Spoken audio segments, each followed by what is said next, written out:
আরেকটা অঙ্ক নিয়ে আসছি। একটি ঘনকের একটি তলের ক্ষেত্রফল 64 বর্গমিটার, ঘনকটির আয়তন। ঘনক মানে আমরা কি জানি? লুডোর ছক্কা, এটা ঘনক। তাহলে ধরি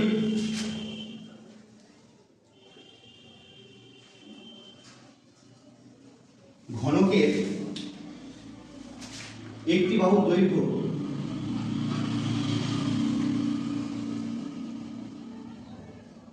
a মিটার,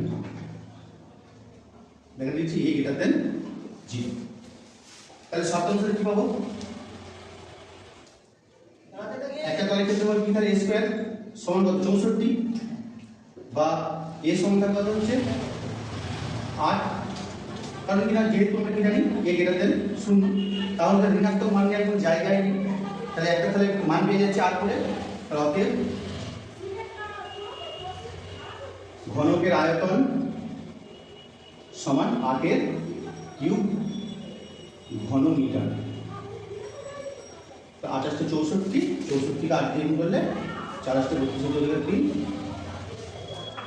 512 বর্গ ঘন মিটার। না, এটা কি আমরা কি জানি সূত্রটা? ঘনকের আয়তন হচ্ছে a কিউব, এটা হচ্ছে ঘনকের আয়তন, মানে হচ্ছে যে বাহু কি বলে ঘনকের আয়তন। তাহলে 512।